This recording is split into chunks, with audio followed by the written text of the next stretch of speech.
just to have your attention for a couple of minutes before we turn it over to Tim. Good to see everybody.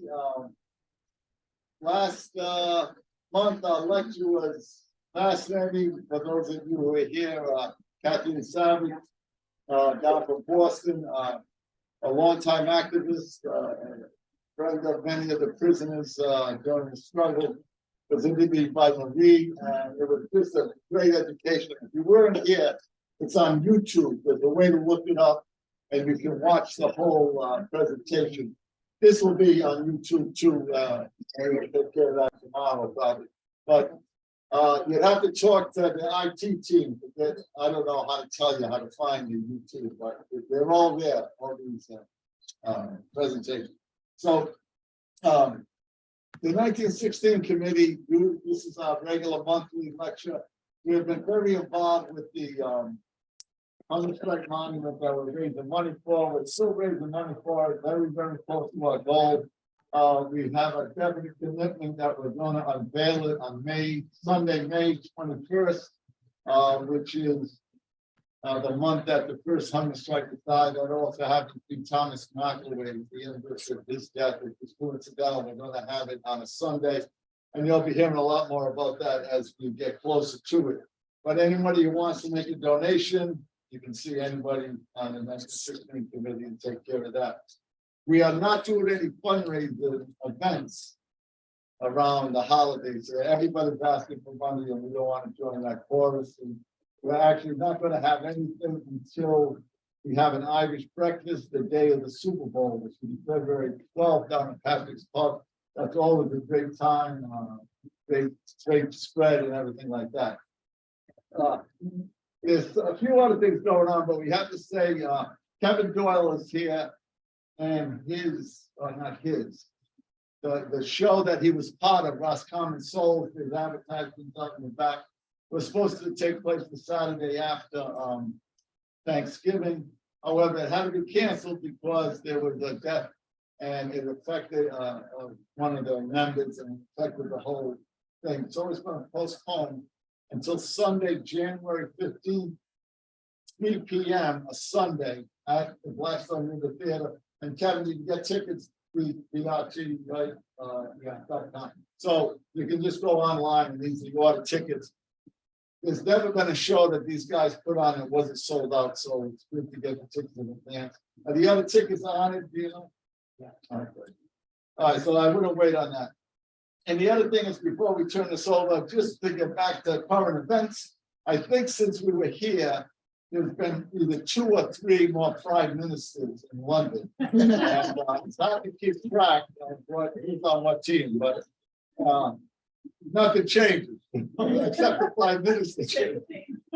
But it's bad news in the north.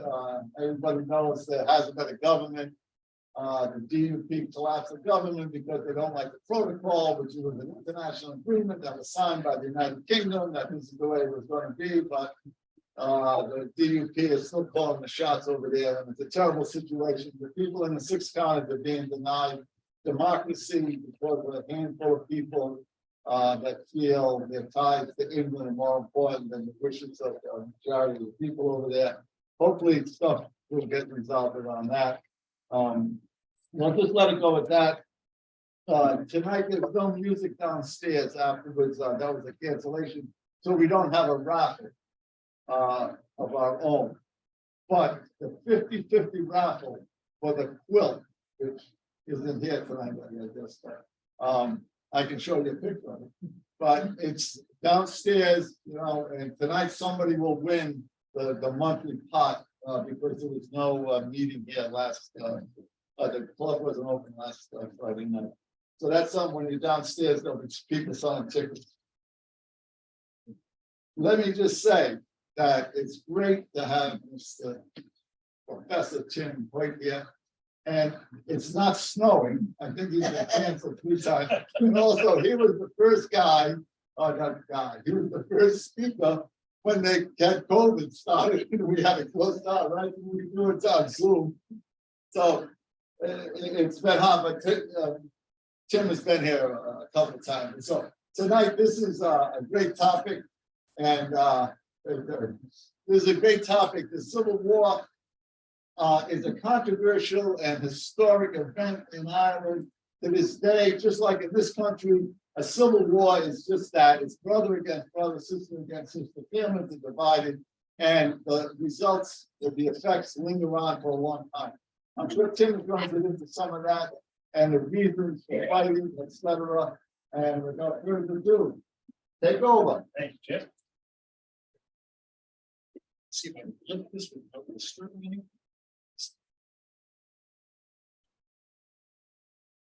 Okay, it is wonderful to be back. I realized as I got in the car that I was about to come and talk about the Irish Civil War, and the clothes I had chosen were a black jacket and tan. And I thought that was somewhat inauspicious. I'll try and do better during the presentation. That's before we start, I have to always offer this disclaimer. The views that I'm about to present are those of they are my own. They do not represent any kind of official policy of the U.S. government, the U.S. Navy, or the U.S. War. So that allows me to speak so freely and make sure I don't get in trouble with the government, which is always a good thing. Now, yes. Can you tell us something about yourself? Oh, sure. For the last 20 years, I've been a professor of strategy and policy at the U.S. Navy War College. And the Naval War College is kind of a graduate school for officers. So they have both military officers and retired military officers, and then civilian faculty as well, teaching a variety of different topics. Mostly having to do a variety of different topics. And one of the reasons they brought me up is actually different topics that are useful for military officers. In this case, one of the they brought me up Georgetown. My background is college.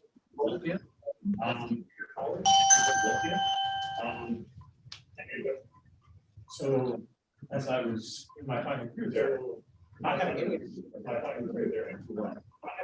applied for Fulbright to go into research in Ireland and was rejected to start out. And so one of my mentors came to me and said, you know, that actually have a non-government organization in Belfast. You should be interested in applying. And so I applied. So my first job after leaving college was living in West Belfast, working with families on both sides of the community and families in West Belfast in 1998. So the year after the hunger strikes, it's a bad year. It was a good way for a young kid from the suburbs in New Jersey to grow up. And it's cemented my hobby of Irish history, which some people accuse me of being obsessed.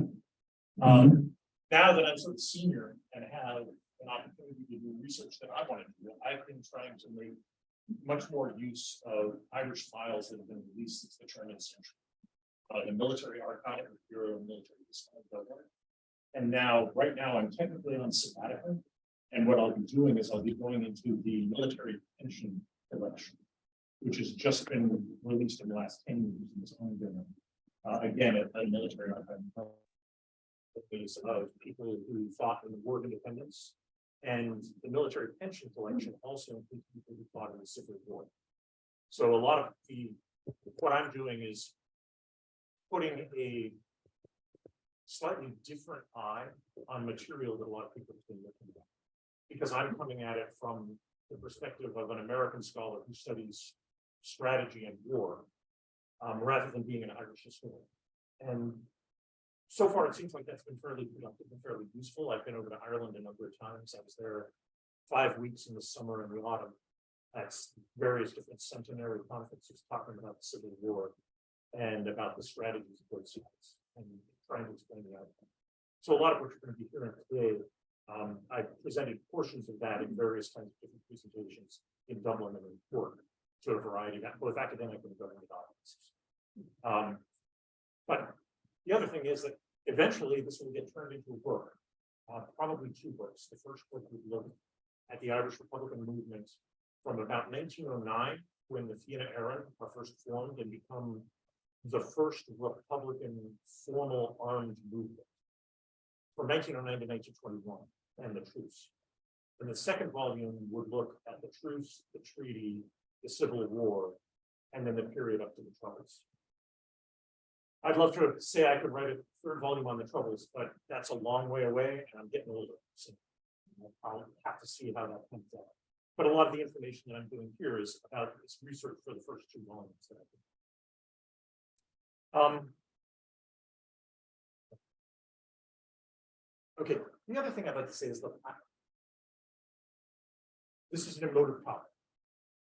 The Civil War, even 100 years later, the Irish government is having trouble figuring out how to memorialize and commemorate it.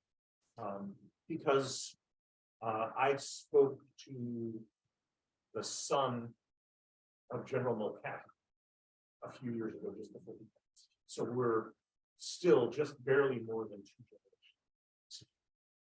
My perspective on it is, I'm not taking sides at all.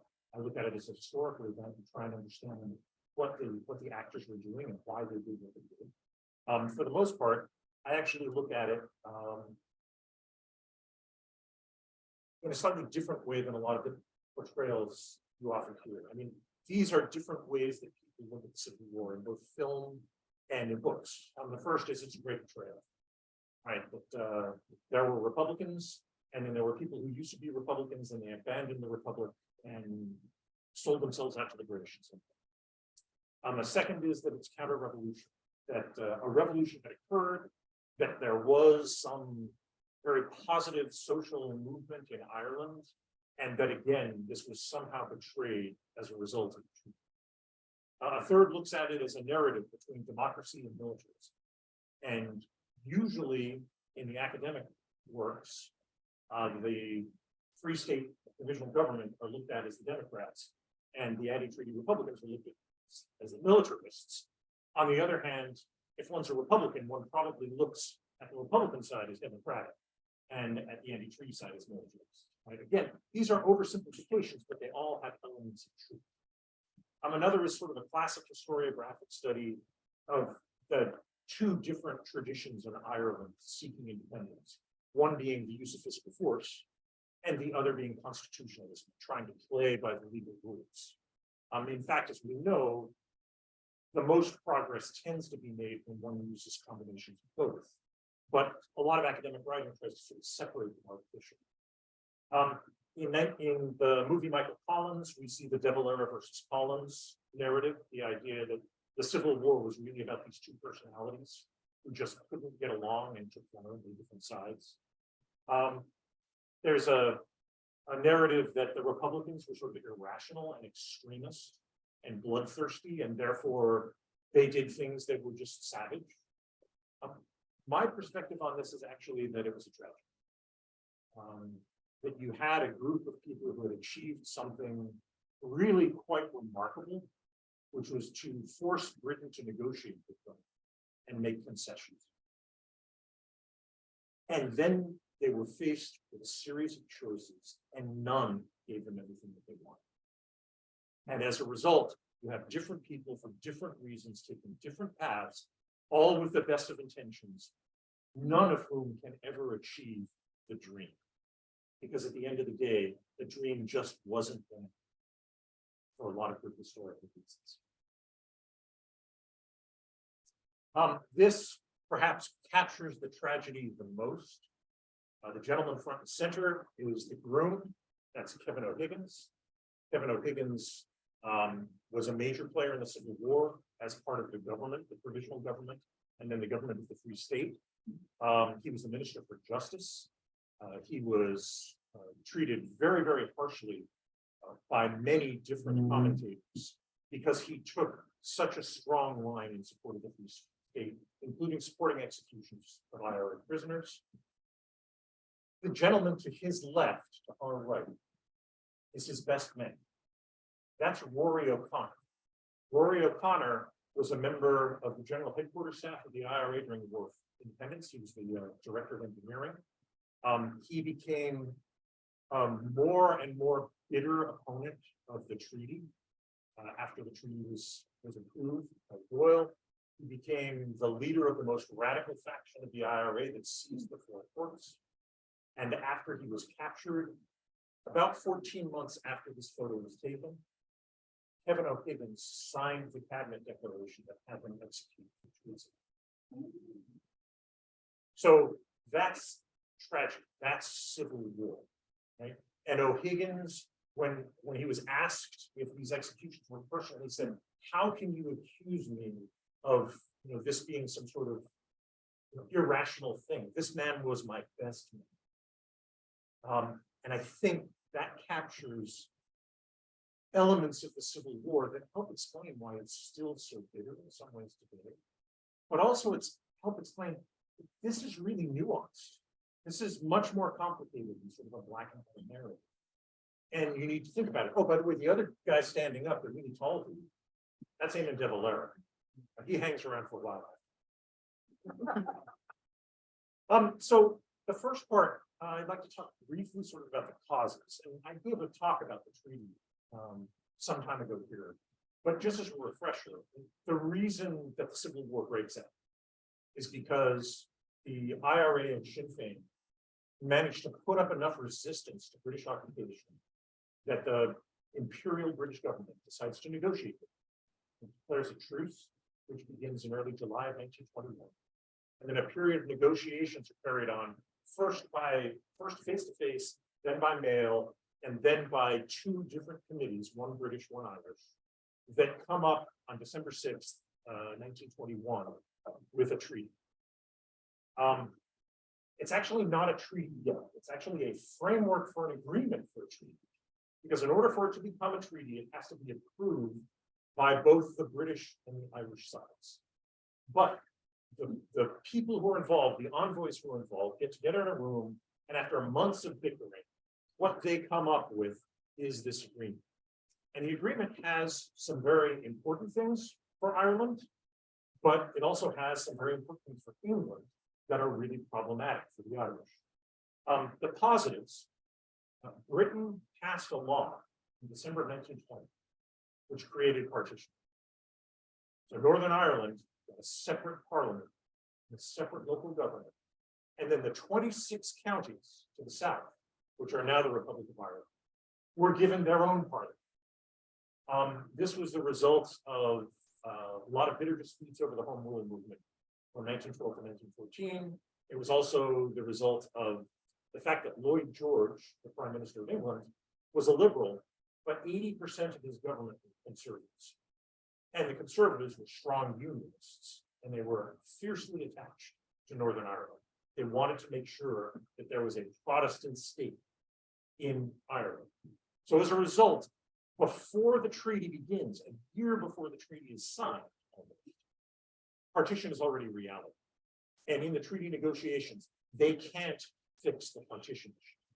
But what they do get is control over a 26 county free state. And that free state is a dominion. So it has a separate legal status that is much closer to independence than if it had been under home rule. Dominions are Canada, Australia, New Zealand, at the time, South Africa. So these are within the British Empire, they have a great deal of autonomy. And this is a significant concession of what had been offered to the Irish before. They get control over policing, taxation, national security, elections, tariffs. So they have basically fiscal and financial autonomy, again, much more than had been offered under home rule.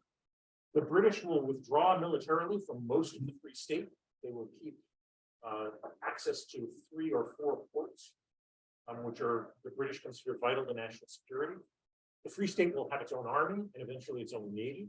It'll have membership in the League of Nations as an equal to independent states.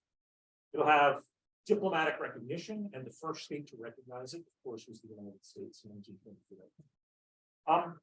And it will create an opportunity for self-determination in the Irish state. And supporters of the treaty, who included Michael Collins, pitched this hard as a reason to do this. And they said, this is a really good deal. It's not everything you want, but it's a really good deal. And we should take really good deals and use them as facts on the ground, and then we can take the next step. This becomes what's called the stepping stone. He says it's not the freedom we all want, but it's a stepping stone. Now, the negatives against it are also serious.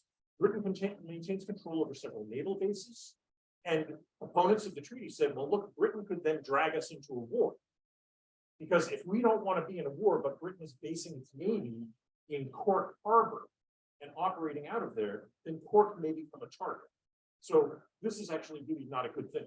We're not as independent. So there's an oath to the crown. The dominions remain a part of the British Empire. And this is the point in the treaty debates that gets hammered the most by both sides, is the idea that having sworn an oath to a republic, how can we now swear an oath to it? There will be a governor general or a crown representative who will represent the crown in Ireland, who live in Dublin Castle or in Phoenix Park somewhere, and it recognized again partition. What's interesting is in the treaty debates, partition isn't that much of an issue. It's clearly in the background in everybody's minds, but in literally thousands of pages of debate transcript, it doesn't come up on very. That's not the biggest issue. The biggest issue is this issue of republic and crown. Here's I will make these slides available. Here's where you can find the debates if you want to go through them. You get in word search. There's like 4,000 pages. It went on for weeks. But the fact that it went on for weeks is really important because it gave every member of the Dail a chance to speak if they wanted. And some spoke a great deal. Mary McSweeney spoke for 2 3/4 hours at one point, which, as somebody who lectures for a living, that's a heck of a speech. But I think more importantly, it allowed everyone to air their concern. It was as democratic a process as anything that had occurred in Ireland to that date. Because as a result of the war, the Dail actually met them. And most of the governing that went on in Ireland during the War of Independence was carried out by the cabinet. Small groups of leaders meeting, because the Dail, if it met in its entirety, the British could arrest the whole government of Ireland. So as a result, it's rarely something. I've already sort of summed up the key arguments. What I would say is the basic arguments for pro and anti-treaty side sort of boil down to this. The pro-treaty folks are very pragmatic. And what they're saying is, look what we've accomplished. Right? We have gone from being part and parcel of the United Kingdom, and now we are going to become a separate entity with international diplomatic recognition. That is not trivial. The people who oppose the treaty are idealistic. And their argument is, yes, but we have not achieved the things to which we aspire. We said the republic would be certain things in 1919 to 1921. And this isn't that. And that's how the debate pretty much falls. Now, the final vote on the 7th of January, 1922, 64 to 57 in favor of the treaty. So it's very close. The other thing that I think is important to remember is that everybody who's voting in this particular vote, all 121 people, they were hand-selected for the election that occurred in May 1920. And they were hand-selected by the leaders of Sinn Féin and the Irish Republican Brotherhood for loyalty and for their work for the Republic. So this is not a body of people who have wide separation of views. These are people who are struggling with really hard choices. And this is the first of the many tragic choices in the Civil War. Do you take what you can get?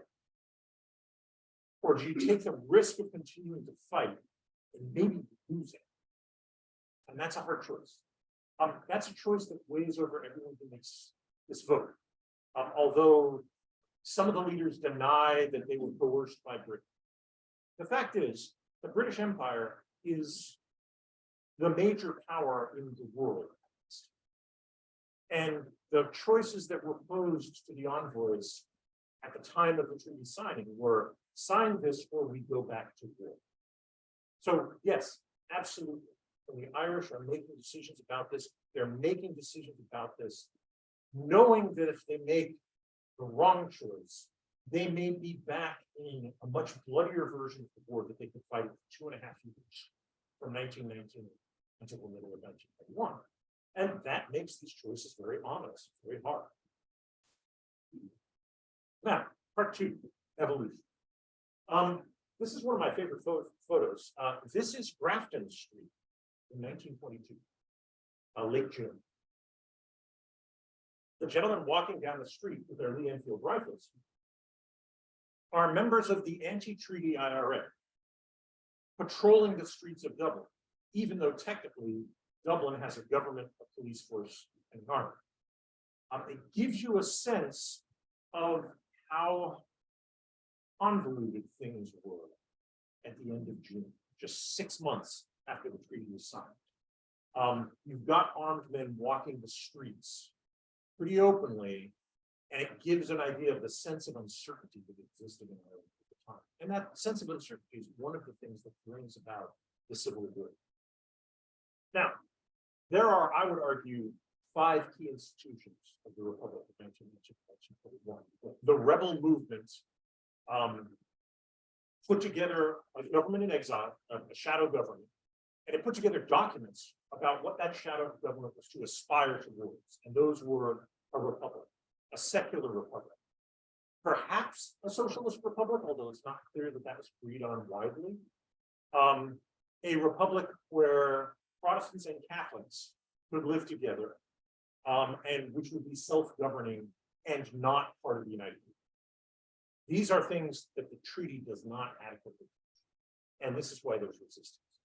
Now, of the 5 key institutions, the first is the Dail era, right? The elected members of Sinn Féin, who were elected in an open election in 1918. And then in 1921, it wasn't really an open election. They were hand-selected, and then they ran uncontested across Ireland, because in the southern 26 counties, all the other parties agreed not to contest the election in order to make a political statement to Britain, right? To say to the British, no, we are still opposed to you, and we are almost unanimously opposed to you. As I mentioned a minute ago, the Dail is divided by the treaty.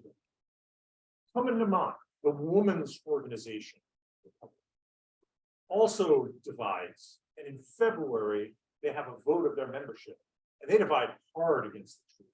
Something like 419 delegates oppose the treaty, and about 60 do not. The 60 who do not, and there were others who split off and formed their own organization.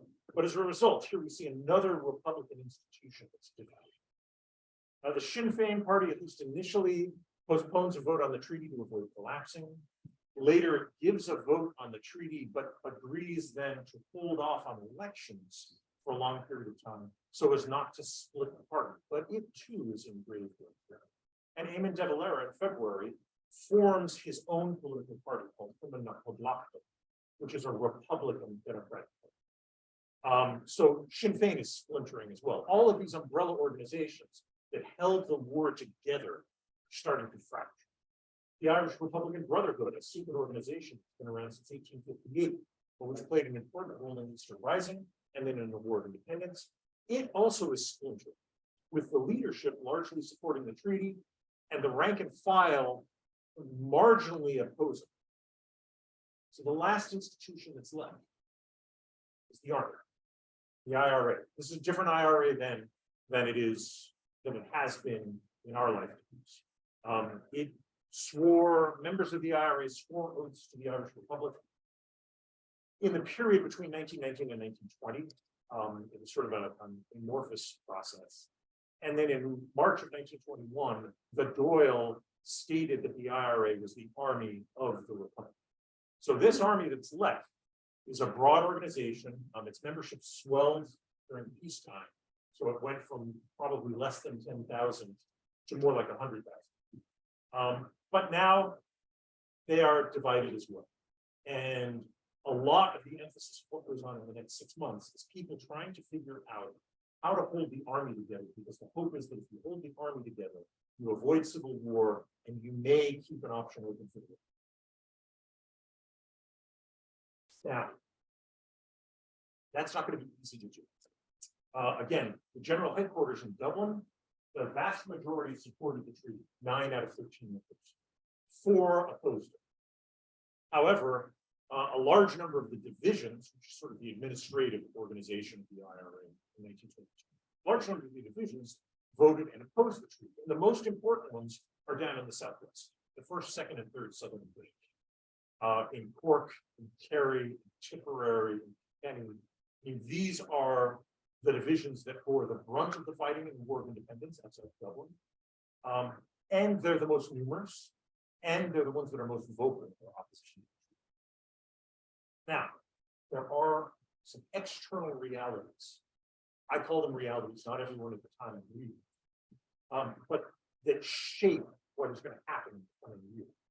The first is that the treaty had been accepted by the envoys, and now it has been approved by the Dáil, but it has to be ratified by an election. So there will have to be an election sometime before December 1922. This, again, is sort of the British legal framework in which this new state is going to have to operate. They have 1 year to create a constitution, have a government, and accept the treaty. The second is that the elections were initially intended to be a vote on the treaty and were going to be held in the spring of 1922. But the anti and pro-treaty sides meet. They decide the best thing to do actually is not to rush an election. We don't even know if we have the organizational infrastructure to carry it out, but to write a constitution and use that constitution as the framework on which the election will be held. And part of the reason for this is that the pro-treaty side, especially Michael Collins, is hoping that they can write a constitution that's basically Republican. And it can kind of refute a lot of the stuff that's in the treaty, and that they can talk this through the British. And the anti-treaty side is willing to sort of wait and see if this can happen. Because again, most people, especially early on, are trying to avoid civil war. That's the one thing they don't want to do. They just unified most of Ireland. And for it to break and shatter into different factions is devoutly undesirable. The British maintain forces in Ireland, but they move them out very quickly. And they maintain a fairly large garrison in Dublin. There are still 6,000 troops in Dublin, I think in September of 1922. But that's sort of the last base.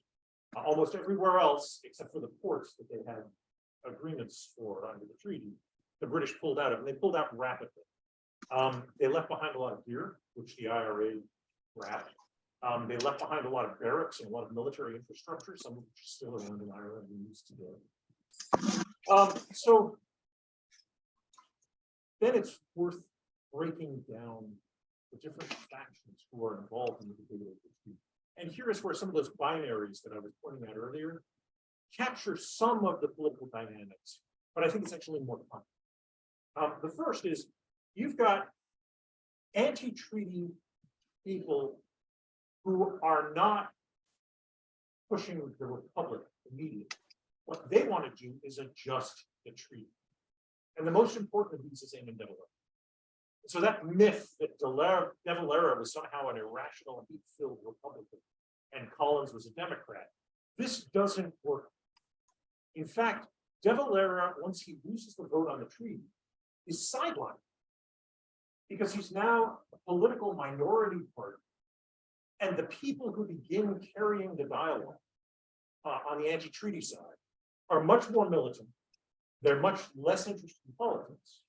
And they tend to be factions within the IRA, of which de Valera is not a member. So de Valera is trying to create space in which he can reassert some authority, some autonomy, and shape the Ireland that's coming. And with him are Harry Boland, who's there in the middle with him.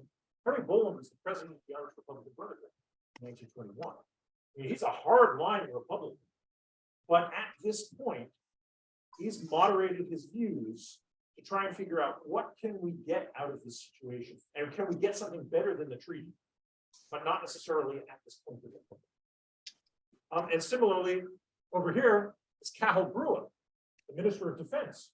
again, a hardline Republican, a guy who had taken something like 20 bullet wounds to the rising. This guy is a hardline Republican who's committed, but he has cast his lot with De Valera, because even though he's a hardline Republican, he sees the Republic is not right around the corner. De Valera may get us something more. Right now, you also have an interesting group of people in the IRA who are relatively apolitical or moderate about the treaty. What they're really focused on is the IRA organization itself. And these include Liam Lynch, Liam Deasy, and Florence O'Donoghue. Florence O'Donoghue is the head of intelligence in Cork City, and wrote a very, very powerful book 30 years later called No Other Law, that is about Liam Lynch and the Civil War, and remains sort of basic books for understanding the Irish Civil War. What's interesting about these folks, though, they're all from Cork. We tend to think of Cork as the most sort of hardcore, hardline, pro-IRA, because they fought the hardest in 1919 to 1921. But here is this faction from Cork, and it's bigger than these three guys. These are just sort of the leaders. But people who, again, are not sure how much they oppose the treaty. They know that they want the Republic eventually, but what they're really worried about is trying to find a way to keep the army going. Because the army is the last institution of the Republic. If they can find a way to keep it functioning, then maybe the Republic is closer than if they disband the army. And in fact, O'Donoghue, once the Civil War starts in June, O'Donoghue forms a group called the Neutral IRA. And these are people who are opposed to the treaty, but they will not fight the Civil War. And their numbers reach about 20,000 in the winter of 1922-23. And they're instrumental in pushing some peace proposals that may affect the way the war turns out. You also have, I'm going to call them radical anti-treaty. Maybe that's an unfair word, but these are folks who actually are dead set against the treaty, and what they really want to do is fight for it. And it's not clear in some cases if they knew the sort of cause of events that would make that happen. Some of them literally just want to, let's start the war again. There are British targets in Dublin. There's these 6,000 soldiers, and there's the North. We can fight the British. They don't really care about politics at all. They don't care. The only reason they care about the treaty is because it's not a republic. And what they really want to do is fight.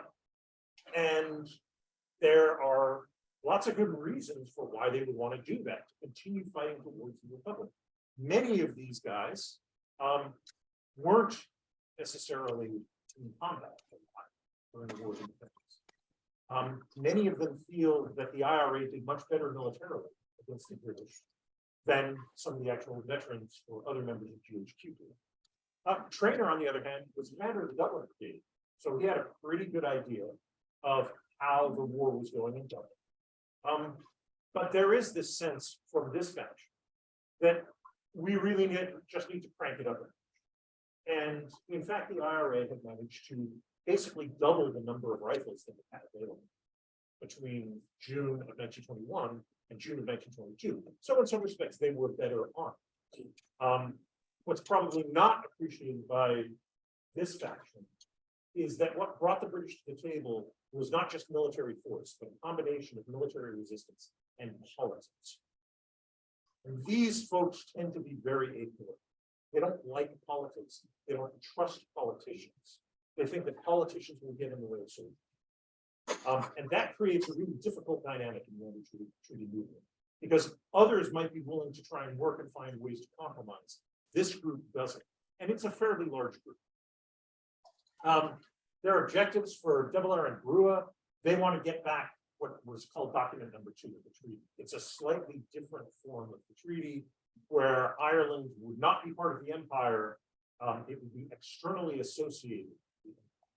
This is De Valera's fix for everything. The problem is that the British were presented with this option at least a dozen times during the treaty negotiations. The British said, no, we're not going to accept that. Right? We will give you autonomy, but you have to stay in the empire. And so that becomes a big dividing point. De Valera never explains how he will fix it. Lynch and others are trying to figure out how to keep the IRA autonomous.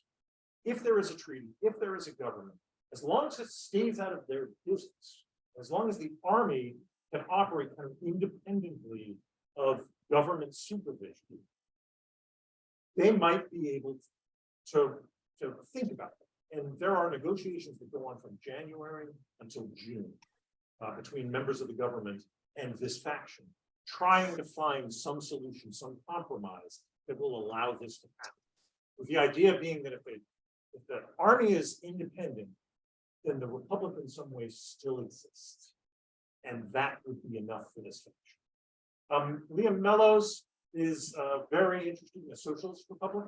He writes while he's in prison in July, a long note that appears in one of the communist magazines about how really the anti-treaty forces have to commit absolutely to a much more left-wing socialism and fundamentally change Irish society in deep ways. And then O'Connor and O'Malley, they're really just trying to figure out ways to get enough support to restart the country. And that again becomes a real thorn in the side of the government. In terms of strategies, De Valera and Brewer, they put together, they're going to follow a constitution. They put together this new party, come enough of block. They're hoping that they can pitch their arguments in a way that they win the election, and then they can go back with De Valera in charge and tell the British, we're going to renegotiate this. Now, whether the British would have accepted that or not is a whole different question, but that's the strategy of De Valera and his faction. Lynch, again, find a compromise on the army. The O'Connor and O'Malley used the IRA majority to force a commitment to the Republic and return to the fighting. This is very serious, and it's a big worry both for the provisional government, we'll talk about it, and for the British government. The British government keeps close tabs, not so much on O'Malley, but O'Connor becomes a public figure, and Winston Churchill writes about him constantly, talks about him in cabinet meetings. They're like, this guy's the real danger. He's responsible for everything bad that's going on. When they try and force a vote in June to go to war with England, this faction loses by 118 to 100. And the reason they lose is that Lynch and this other moderate faction in the IRA all say, no, we don't think that's the right thing to do right now. We have to figure out how to do this. So the idea that the Republicans were a unified force moving into June, actually it was much more complicated. And although they wouldn't want to say they were political, there are politics in the Republican movement. And there are different factions that are vying for supremacy. And Lynch, for the most part, is the guy during the run-up to the Civil War who everybody is focused on. Because again, he is the chief of staff of the IRA. And that makes him a powerful player and in charge of a powerful institution. Now, on the pro-treaty side, you also have, and it's important to realize this, because again, this sort of breaks some of the myths. You have conservatives.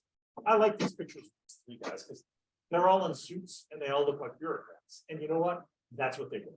Like Arthur Griffith, very important player in the Irish nationalist movement from the early 1900s until his death in 1952, was the president of Sinn Féin. W.T. Cosgrave is a member of the cabinet. He later becomes the leader of the new Free State.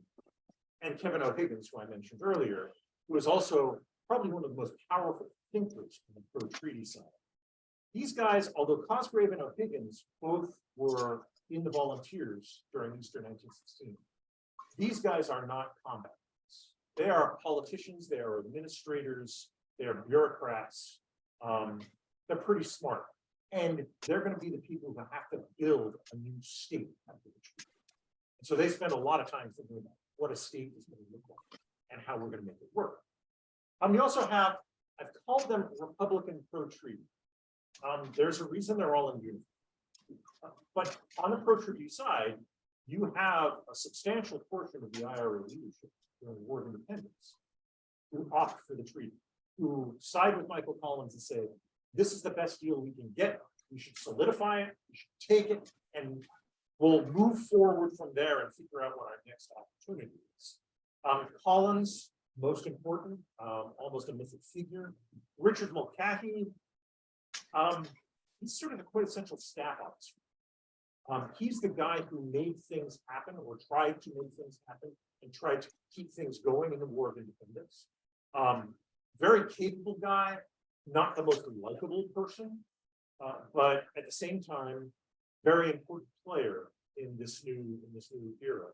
Owen O'Duffy becomes famous.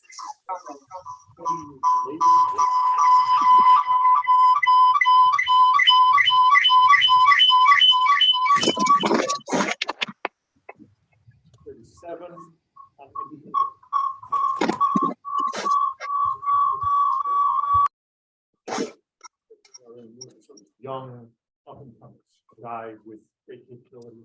And finally, Sean McKeon, who was one of the generals of the IRA in 1920 and 21, and then joins the pro-treaty side. Now, 3 of the 4 of these guys were members of the Irish Republican Brotherhood, and they were ranking high-level members. We're still not sure about if he was a member. He said, I joined the Irish. Son, I knew my father for 60 years. And he never said he was a member of the IRB. He never got that. I interviewed his son less than 10 years ago. However, there is a lot of evidence that Mulcahy always seems to be in the room whenever IRB leadership makes big decisions. And that's kind of an interesting contradiction that I don't think anybody has unraveled yet.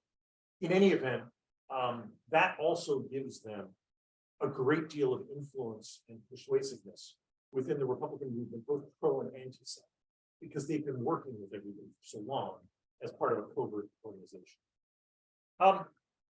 In terms of objectives, Griffith just wants to establish government institutions, impose government authority, comply with the treaty because it now has been signed, and create a free state. Right? As far as he's concerned, this is over. There is no reason for a civil war. Democratically, but Dail voted for this thing. We need to create institutions, hold an election, make sure the people agree, and then get on with our lives. For him, the Republic bears very little attractiveness at this point. He's much more concerned with the now. Collins, as we know, is kind of a sneaky guy. On the one hand, he's committed to the treaty, but on the other hand, he wants to take advantage of every loophole, and he wants to work wherever he's got wiggle room. And among the places where he thinks he's got wiggle room is that he thinks he might be able to run a covert war. And so as a result, the new provisional government, even though it is technically part of the British Empire, it's supposed to be adhering to British law or British law, it's also funding the IRA in the North and setting up an armed campaign. And Collins thinks he can pull this off. He also thinks he can maintain control of the IRA, which is important to his future plans. We don't know how important because unfortunately he died in 1922, but it was apparently important. Mulcahy, again, another interesting guy. He wants to try and hold the IRA together. He wants to professionalize it. So it's no longer a guerrilla force, but a conventional force. And he seems also to be interested in isolating the Republican extremists and then building perhaps new Republican organizations, whether the IRB or some other thing, that will keep the Republican ideal alive in the military, which is a slightly different way than having an IRA that's completely separate from the government. It's a kind of a covert work, but there seems to be pretty good evidence that he was trying to do this with the IRB, or that the people around him. Now, the most important thing that they have to do is establish a new provisional government. And the way that that is done is that they hold a meeting, and it only meets once, with what is called the Southern Ireland Parliament. Now, what had happened in the election of May 1921 is, as I said, there were a whole lot of people ran unopposed to Sinn Féin delegates, and they won. And then there were 4 people at Trinity College in Dublin who also ran because the college got its own seats. And they ran unopposed. They were Protestants, they were Unionists, they were elected. The Southern Parliament that meets is all of the Dail representatives who voted for the treaty, plus the 4 guys from Trinity. And all the people who didn't vote for the treaty refused to attend. So this body meets once, it creates a cabinet, it makes Michael Collins the commander-in-chief, the chief executive. It creates a cabinet, and then it never meets again. And Collins and the cabinet start making decisions. At the same time, you have a parallel government, which is the Dail, with Arthur Griffith as the president in January. From the British perspective, the Dail has no authority. They don't recognize it. The Dail declares itself as the government of the Irish Republic. So the only way that this can be finessed is that the government, the provisional government, Collins, does stuff, and he says he's doing it in the name of the Dail. But for months, you have this weird and very constitutionally eerie government relationship where it's not really clear who's actually in charge. But Collins builds up immense political authority. And what they want to do is they want to create a whole bunch of institutions and get the state running. And they're assisting in this because the British government says, unless they want to leave, you can keep all our civil servants. Most of the civil servants in Ireland were Irish anyway. So the provisional government is able basically to take over the civil service, and they have as a result the basis of a bureaucracy that will function in doing all kinds of things like collecting taxes, reestablishing the police force, roads, ports, things like that. So they begin focusing on this, and they begin to terminate alternative organizations that existed that claim to be acting in the name of the Republic. It's like the Republican police and the Republican courts. They're replaced by new provisional government institutions that are run by people who are pro-treaty. In February 1922, just a month after the treaty vote, it becomes apparent that things are going to be really tough, that they're not going to be able to have an early election. Cumann has this vote that I told you about earlier. De Valera and Griffith agree to postpone the 1922 election. The Constitution is complete. So they put together a constitution committee to try and create a constitution in short order. There's a military standoff in Limerick in February between pro and anti-treaty forces that ends up numbering hundreds on both sides. And it's only the intervention of leaders on both sides that prevents this from breaking out into a war. And as they're leaving, Ernie O'Malley and Rory O'Connor, who were there with the anti-treaty side, have this conversation where O'Malley said, we probably just should have started the war. And O'Connor says, no worries, we'll have plenty of opportunities. And I mean, again, that's sort of the most radical side of the anti-treaty forces, but that's kind of an interesting conversation, right? That they're thinking even then, we're going to have to fight, and finding the right way or the right place to fight may matter. The crisis escalates between February and May, and lots of people are trying to do everything they can to avoid a civil war. But at the same time, flashpoints keep breaking up. And part of this is a problem of the command structure of the IRA itself. The IRA had never been a terribly centralized institution. It was basically local units that governed themselves and were held together in a loose framework. In counties or within counties, there were brigades where somebody was sort of the man in charge, and the brigade commander occasionally communicated with Dublin, depending on how much he wanted to communicate with Dublin. That means that IRA activity in this period is very diffuse, and it's not really under clear control. And there's lots of robberies going on because the Free State Army or the Free State government says, well, we're bringing in some taxes. We will pay for the army that is loyal to the Free State, but we're not going to pay soldiers who appear disloyal to the Free State. So as a result, the IRA is relying on extorting contributions and on robbing post offices and banks in order just to meet the payroll. And that becomes very disruptive. a sense that the state is eroding and that law and order is failing. Which is probably not something that either the IRA nor the government really wants. But again, it's one of these things that kind of occurs naturally in decisions that we're making. On the 22nd of March, Rory O'Connor is asked if the IRA is looking at a military dictatorship. And his response, which is extremely impolitic, is to say, you can take it that way if you like. And this again puts O'Connor in the bullseye for the British government. Because now they think, oh, O'Connor wants to be a military dictator. This is what we're facing in Ireland, and we don't know how to help Collins fight this. He also says that the IRA cannot pledge its loyalty to any existing government. Right? This again is getting at the fact that you have this weird dual government between the Dail and the provisional government. And he is saying that because the Dail voted for the treaty, it is illegitimate. And it cannot command the IRA. The IRA will be an independent institution dedicated to the Republic. And will then turn out a constitution where they say members of the IRA will defend the Republic against all enemies, foreign and domestic. So the IRA is beginning to pose a significant threat to the emerging provisional government in the state. They hold a mass meeting, an army convention. They elect a new executive.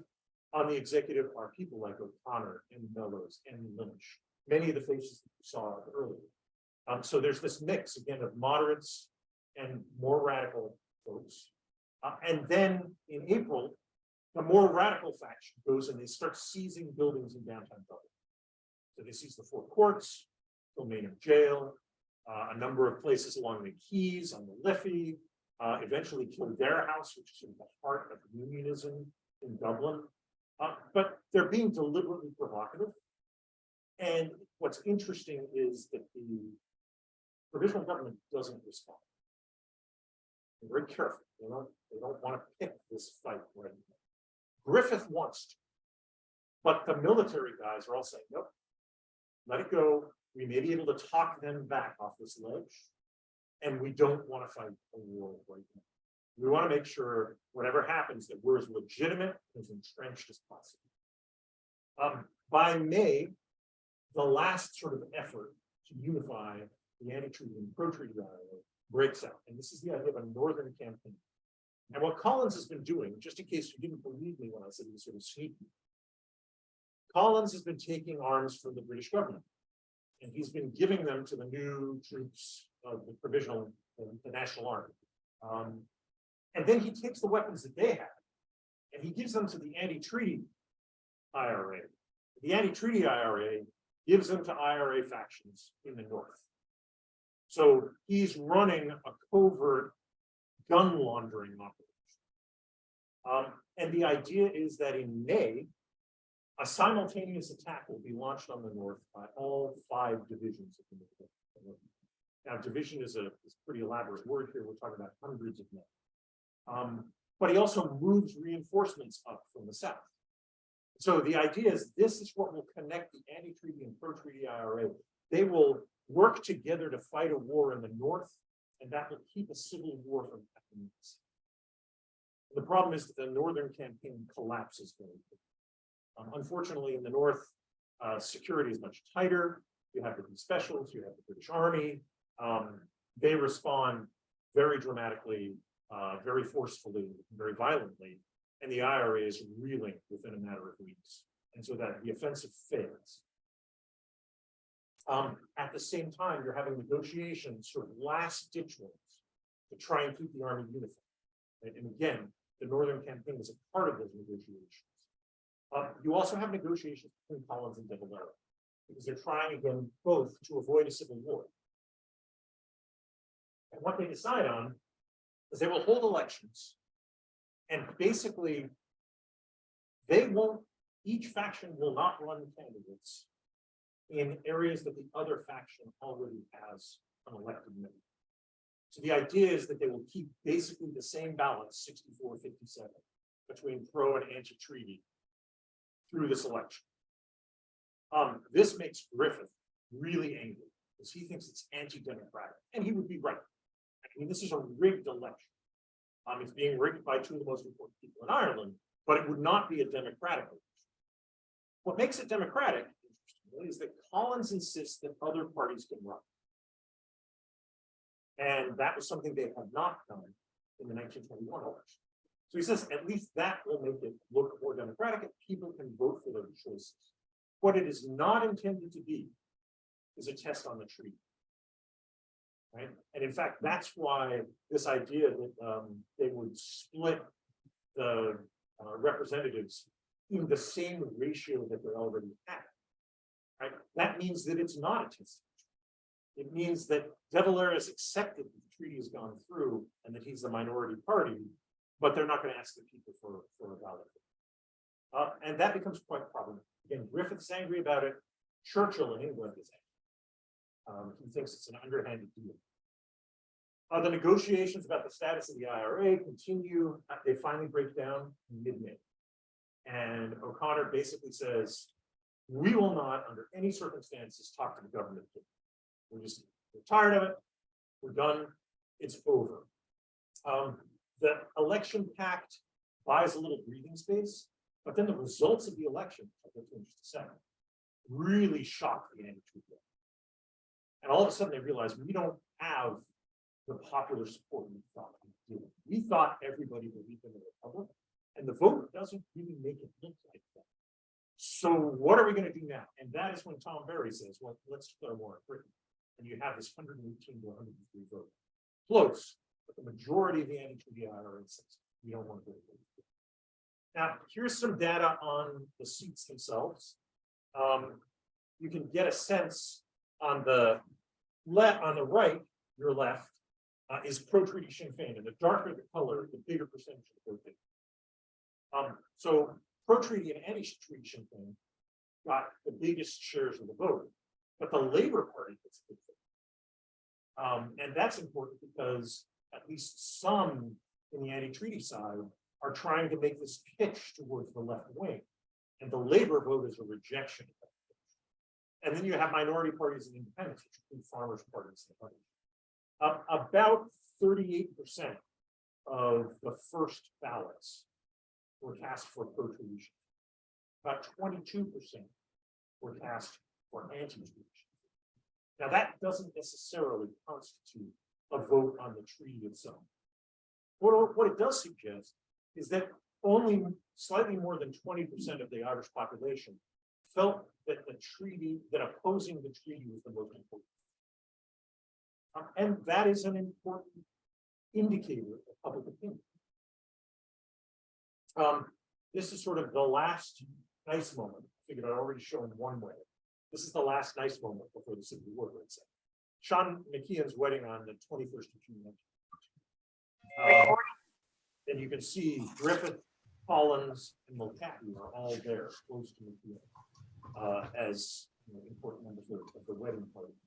The reason the 21st is important is because on June 22nd, 1922, Field Marshal Sir Henry Wilson, who's a prominent member of the new Northern Ireland government and the former commander of the Imperial General Staff, responsible in large part for winning the First World War for the British, on the British side. He's assassinated in London by 2 IRA. Now, it is still unresolved as to how that happened. Whether it was 2 guys acting fairly independently, whether Michael Collins had given them orders at some point months previously to kill Wilson if he get a chance. Nobody knows. There's a new book about it by Ronan McGreevy, but I'm not sure he's completely convinced me one way or the other. What I would say is Churchill decides that it must have been Rory O'Connor who did this. And so he turns the screws on Collins. And in fact, the British government orders the British Army in Dublin to attack the 4 courts and take O'Connor to prison. And then they back away from it at the last minute. Because the general there is like, this is a really bad. You really don't want to do this. So instead, they put the pressure on Collins and say, you have to take care of this 4 courts problem, or else you go. Again, British coercion plays an important role in all of this. What's ironic about it is there is pretty good evidence that Collins might have sent a kill order months earlier to say, take care of Sir Henry Wilson. We don't know. Churchill didn't know. Collins probably knew, but he took it too soon. in any event, this leads to the decision to attack the four ports in the 20th century. And the Free State Army borrows artillery from the British garrison and uses it to batter the four ports. The four ports are the home at the time of the archives, and so huge amounts of history is buried in the four ports. That is destroyed when there's an ammunition explosion. It's not clear if it was a mine or the result of a fire, probably the result of and actually, the neat thing is in 2022, they're now trying to reconstitute those archives because what they were able to recover was the library cabinet. Basically, they told them all the documents that were inside, and now they are searching the world to find all of these documents so that they can put this Irish archive back together. And they found a lot of stuff in Great Britain. They found some stuff in the Vatican. They're finding stuff all over. So, you know, this sort of terrible tragedy for historians may eventually get addressed. You also have the Battle of Dublin. Right? When they start attacking the four ports, the Dublin Brigade of Trainer says, we are going to mobilize, and they mobilize downtown right across from the GTA. And the Irish Army, after it deals with the four ports, they come in and deal with this couple of block radius stronghold that has been set up. That's all over by the 5th of July. And at that point, you have a civil war, and it's unavoidable. Now, the Free State, the provisional government, they become the Free State in December 22, so the provisional government has arrested William Lynch. He was not at Fort Ports because since he had voted against the war, they had expelled him from the Fort Ports, so he's living elsewhere.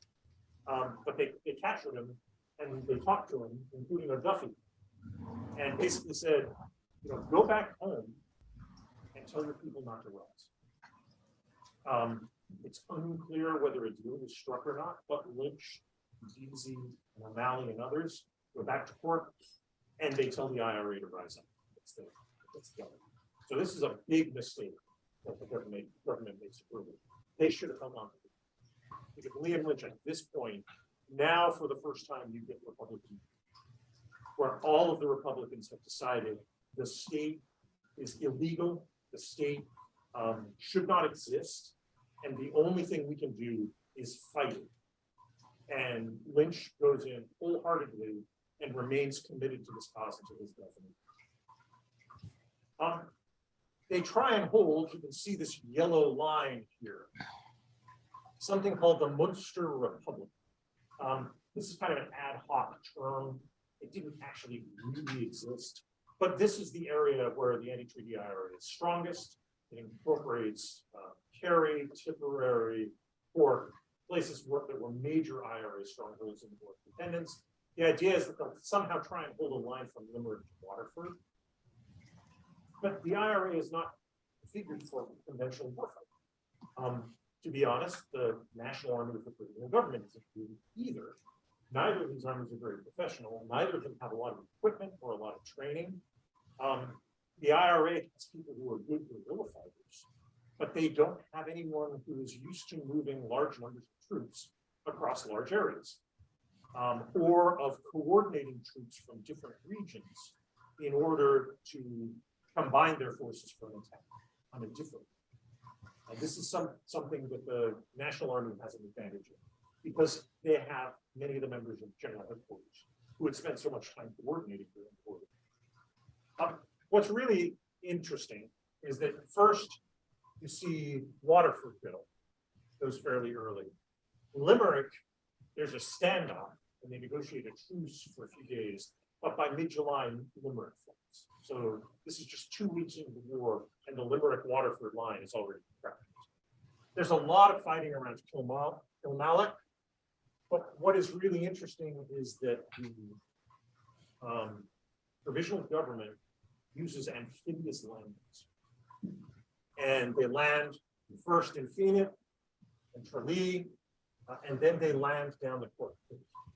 And they hire merchant ships, they pack them full of troops and equipment, they sail into harbors and disappear.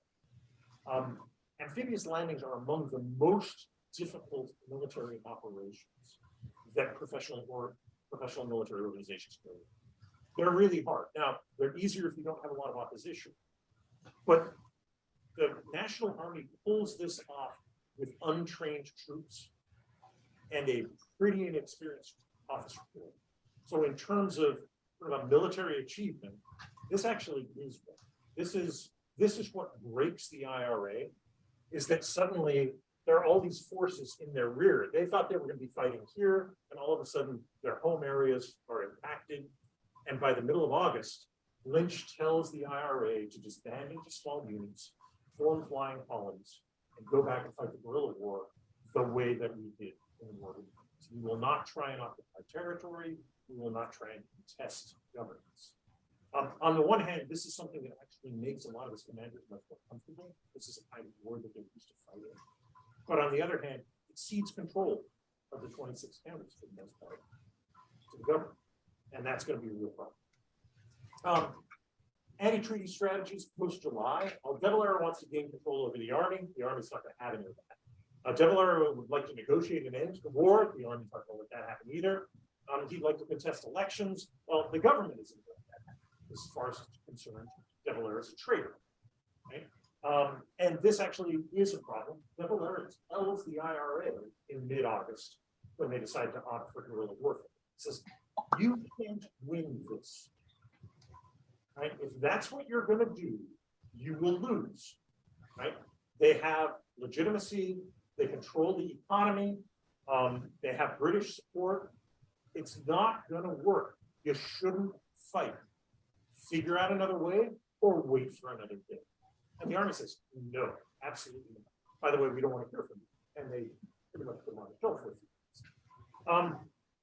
The IRA executive early talks about liberating Dublin, but by the time they mobilize the troops, Dublin has fallen. Then they want to hold the Munster Republic on the Limerick-Waterford line, and by the time they mobilize troops to do that, Limerick and Waterford have fallen. They want to hold Cork in August. By the time they get that going, Cork has fallen. So militarily, they have a succession of disasters. And that's one of the things that encourages them to move back to guerrilla warfare. That's something they can do well. It's something they know they can inflict pain on the government, and that's what they really want to do. In September and late August, they attack the rail network and roads all through the Southwest, and they create a lot of damage. And this causes a lot of economic harm to all of the people in those areas. Crops can't get to market.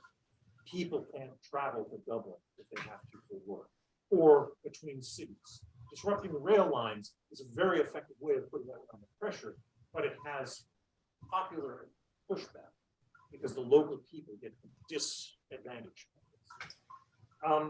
And in October, they finally decide the best thing they can do is create a Republican government for the remaining anti-treaty Dail members who are still at large, but they don't give it any authority. And in fact, De Valera shows up at meetings of the IRA where he's told to sit out in the foyer while they discuss the really important stuff. And that continues until April. In this time, Michael Collins, August 26th. This is a tremendous blow to the national government because Collins, in the upper right, and Griffith, whose death masks in the middle, die within 10 days of one. And these are the leaders. These are the people who have gravitas and who have charisma and public acceptance as the anti-treaty leaders. They were the two most important people who signed the treaty, for instance. They've been the leaders, president of Sinn Féin and the commander-in-chief of the provisional government. They both died within 10 days. And now you have a government of kind of disarray. And the military situation is also in disarray because the IRA hasn't survived. At around this same time, you also have Harry Boland, was killed in Skerries, August 1st, and Brua was killed in the Battle of Dublin at the Hammam Hotel. He's one of the last people to leave. He comes out with a revolver in each hand. There's no evidence that he fired at the National Army troops. They ordered him to halt. He screamed something. One person shot him once, but it was a fatal shot. He died a few hours later. It hit his femoral artery. So major leaders of the war of independence are now off the table by September 1922. And you have an intransigent IRA under Lynch that is determined to sort of fight to the end, the bitter end. And you have a government which now is grappling with how are we going to make this work? The war becomes more and more vicious. And in fact, in December, in retaliation for decrees by the government which allow execution under martial law, Lynch decrees that any member of the government who signed that bill is now a legitimate target. And on the 7th of December, Sean Hales, who is the brother of Tom Hales, he's from Cork, he's one of the most important Cork IRA and Sinn Féin leaders in the War of Independence. Hales is pro-treaty, he's with Padraig O'Malley, another pro-treaty PD. Conference calling equipment. While Search. in a car on the way to the hotel. And Hales dies. And there's a debate that night in the cabinet of the national government. It's now the Free State government. This is December 8th. And the debate is, what are we going to do about this? You have to make an example. And the cabinet authorizes unconstitutional murder of 4 of the leaders of the anti-treaty who were captured in the Fort Wars. O'Connor and Mellows, who I talked about, Barrett, who was from Connacht, and Joe McKelvey, who was a leader from the North, who was briefly the head of the IRA in June 1940. The IRA, in return, although it doesn't attack any more political leaders, it attacks the homes and families of people related to political leaders. And so a 10-year-old child is burned in fire, a grandfather is killed. I mean, this spirals into nastiness. And the Free State eventually executes over 80. So this war really does become that sort of worst of the brother versus brother thing. And the pro-treaty strategies post-July, they're floundering. And so in September, one of the problems that they have is there's some unauthorized executions going on in their army, because their army is mostly raw new troops and they're undisciplined and they don't have good officers. And so as a result, when they get shot at, they may go out and shoot somebody that they're pretty sure works for the pro-treaty side. So they passed the Special Powers Act with the idea that, well, this will allow us to keep control over executions. Executions may have to happen, but they'll have to be authorized by somebody in command who can be held responsible. By the way, the British government did the same thing in 1920. Right? It's a problem in Ireland with discipline in a guerrilla war. Mulcahy actually has a secret meeting with Dail in September. And when he comes back and tells the cabinet, they are really angry. They're like, what on earth are you doing? And he said, well, it didn't work. They said, we don't care. You shouldn't be holding secret meetings with these people without our authority. You're now in charge of the military. The government is supposed to be controlling the military. And his argument is, well, maybe not in wartime. So you get the public safety bill. Executions begin in November as a way of trying to increase pressure on the IRA to surrender. There were reprisals in December. In January of 1923, you have 34 executions that month. There's then a let-off in February because there's some peace offerings and peace proposals by the anti-treaty IRA. But when those don't pan out, they go back into executions. And they execute another 40 or 50 people over the next few months. So pro-treaty strategy really becomes one of just coercion. You will not negotiate, you will surrender. And those are your only options. And the result is that the IRA doesn't feel like it negotiates because they can't negotiate. Lynch is killed in April of 1923. Frank Aiken takes over. And at that point, Aiken says, we have to get Dail involved. We need a political face. We've got to try and get something out of this disaster. And Dail may be the guy who can make it happen because he is a politician. He knows how to talk to these people. They still can't get a negotiated surrender. So in the end, in May of 1923, the IRA dumps arms. What that means is they put them in stockpiles. It doesn't mean you just throw them away. right? They wrap them up in plastic and they grease them nicely and they hide them for the next or another day. But there is never a formal surrender of the IRA to the new Free State government. And by this point, it's hard to find many people in the IRA anymore anyway, because there are 12,000 prisoners being held by the Free State government in pretty bad conditions, and they are held there for another. Why did the IRA keep fighting? I think this quote by Sean Moylan really captures it. It wasn't a question of being able to win. It was that we were right, and we couldn't surrender if we were right. Very idealistic. Now, Moylan eventually ends up becoming a member of the Irish government. That's a couple of years down the line. In March of 1923, Lynch goes out to the 1st Division, Southern Division, his old division, the most important unit in the IRA. 16 of his 18 local commanders say, we can't win. And he says, we're going to keep fighting anyway. In April, at a meeting of the Army Council, Tom Barry, one of the more radical, hard-hitting, competent commanders in the IRA, floats a proposal and says, we should just surrender. We can't win this war. It's defeated by 6-5, and Lynch is the deciding vote. So even the anti-treaty IRA by April knows that they can't win this thing.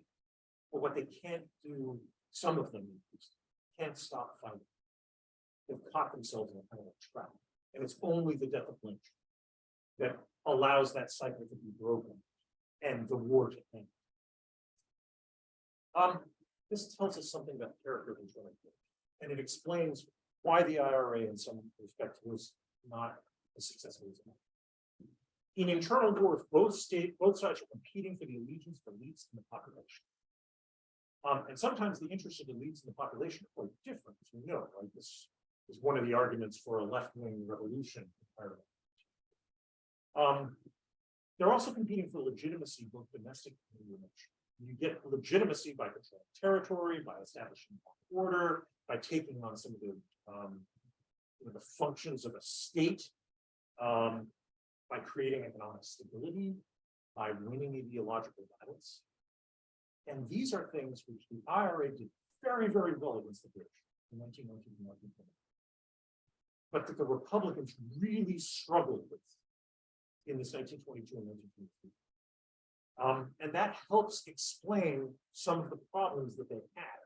Not only about thinking about when we plan for war, should we plan for war, but once the war broke out, well, what are we going to do? What are we trying to achieve, and how are we going to use force to achieve that?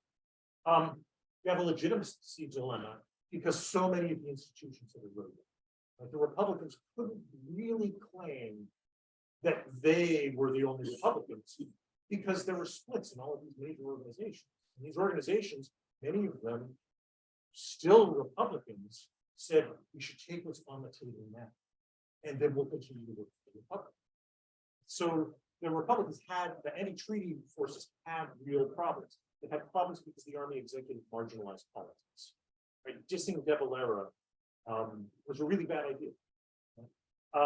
The longer war was avoided, the more legitimate the provisional government becomes, because it creates institutions that function, and in their functioning give it legitimacy.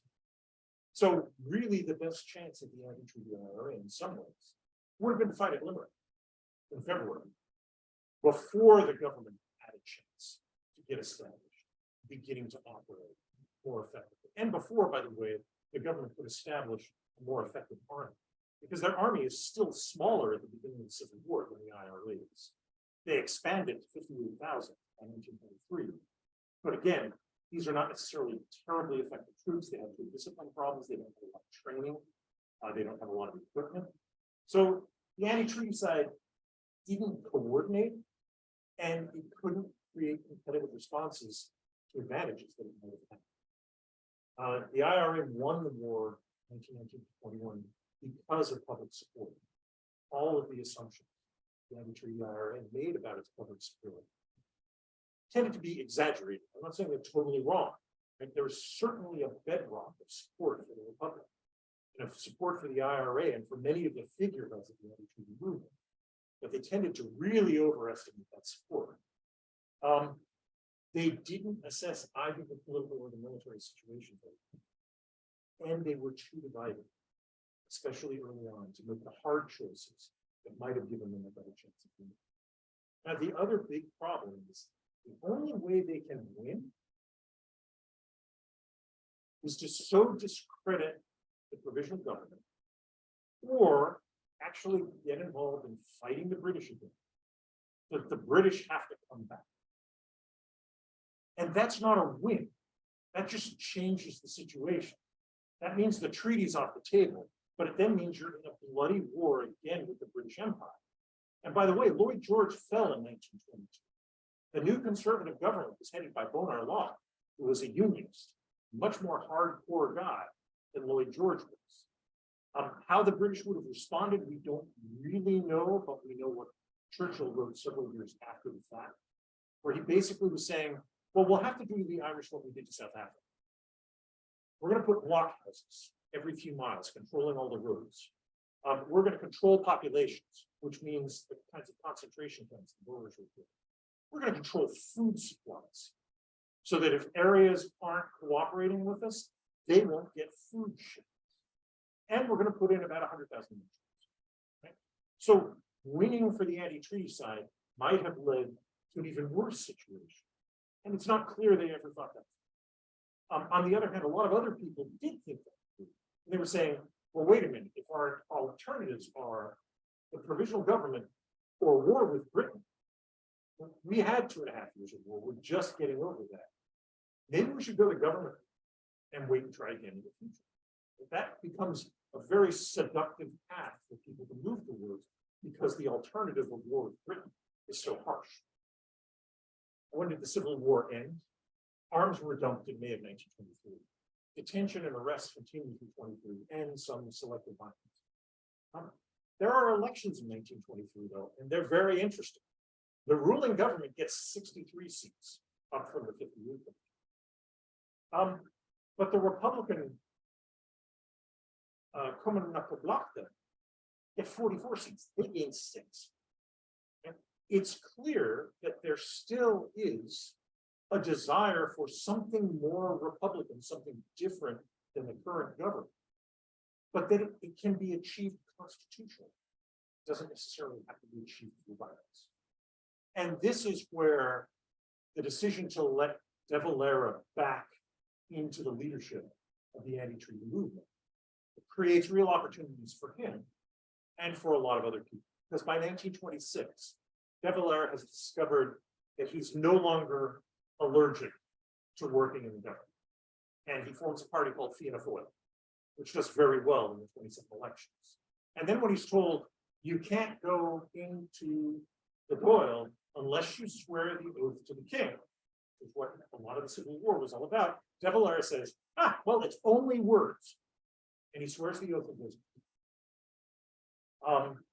So you get this transition where, again, the pursuit of the Republic, many of the things that people fought a Civil War for, they continue to pursue through constitutional means.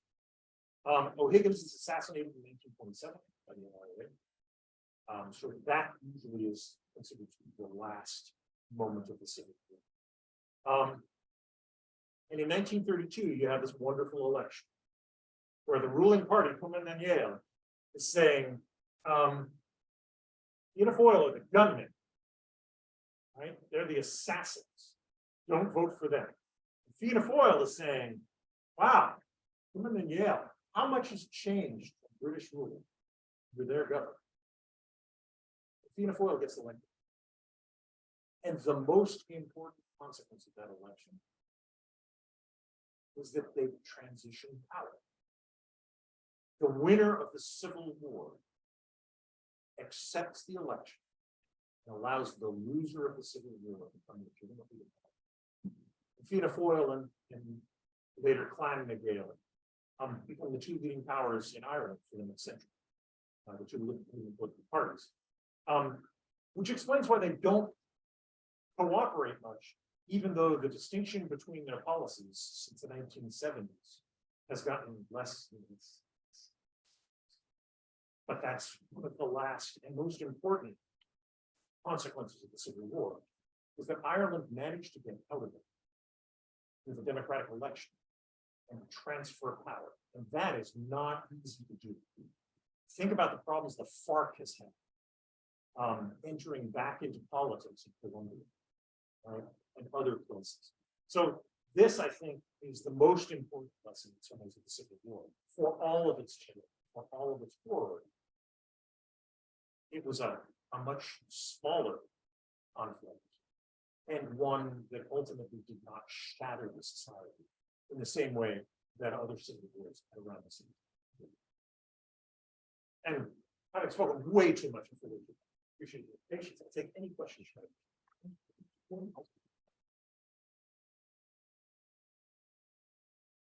Sure. My people are from Florida, and I didn't hear you talking much about Florida at all. It's like a demarcation of the ship there, about the river, but it's very, and what kind of role do they play? And my second question is, okay, now it's 2000, you know, about Civil War, where are we now?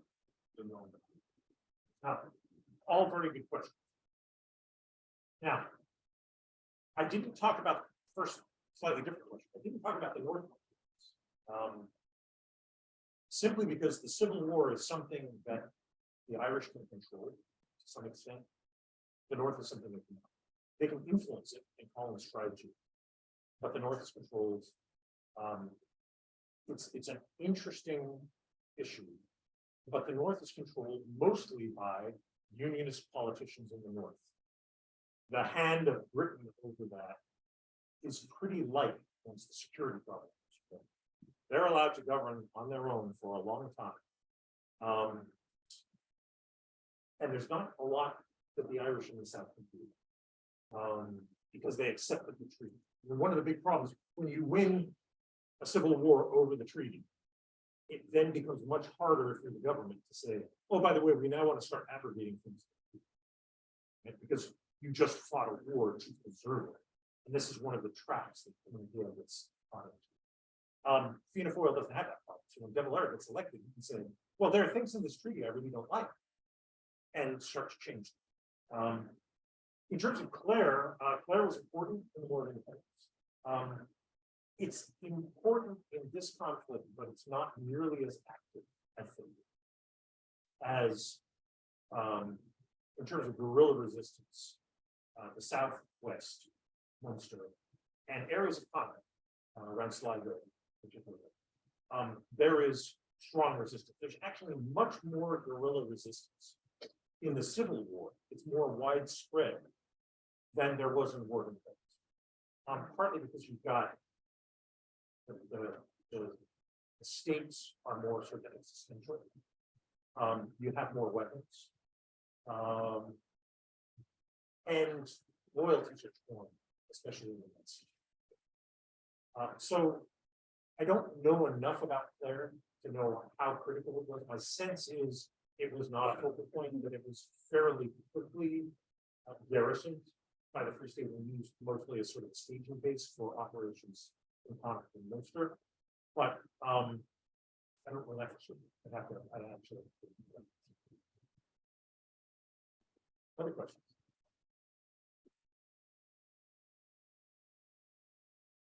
Oh, you did say 2022. Let me talk about that. I know this is horribly cynical, but I joke about the fact that Boris Johnson probably has done more for an Irish Republic than anyone since Michael Pollan. Brexit, whatever Brexit is for England, and I confess I don't quite understand the attractiveness, but I'm an outsider.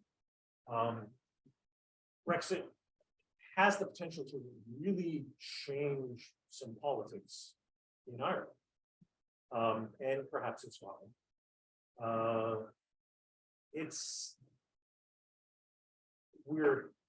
We're not worried about the sort of shadow of the gunman in the North very much right now. There are still groups, call them traditionalist, call them whatever you want. There are still some groups that are Republican, that believe in physical force, but they're very small. They're not very powerful, and they're not very active because they recognize they don't put a lot of support. That said, Sinn Féin as a party is much more powerful, both north and south, than it has ever been. And that gives it a fair amount of political leverage. Now, in the north, it's harder because the north, most of the elections in the north have driven people out to the extremes, which is one reason a lot of people voted Sinn Féin and a lot of people voted for UP. The recent elections seem to be sort of creeping back to the middle of the, which means Sinn Féin may have to learn to play with other parties effectively.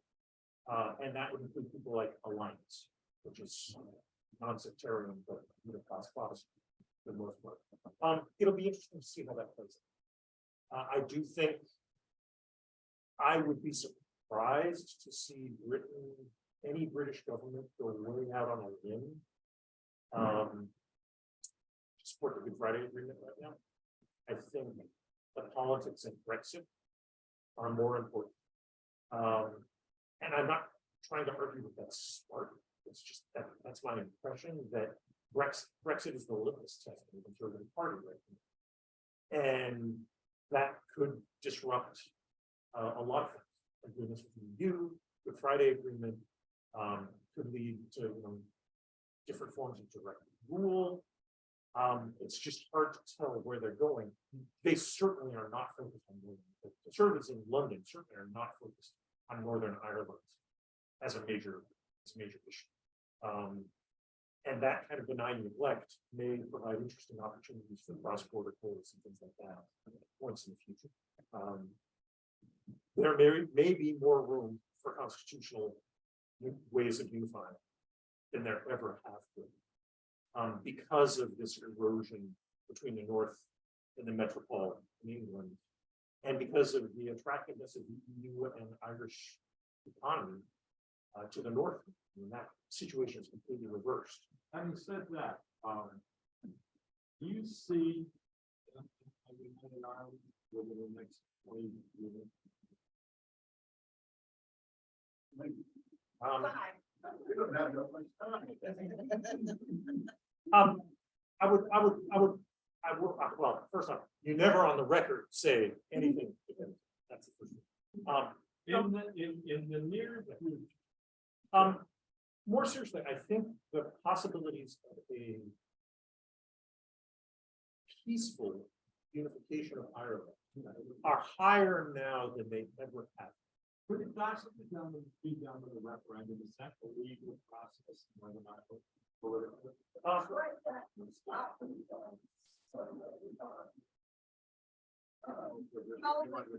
Yeah.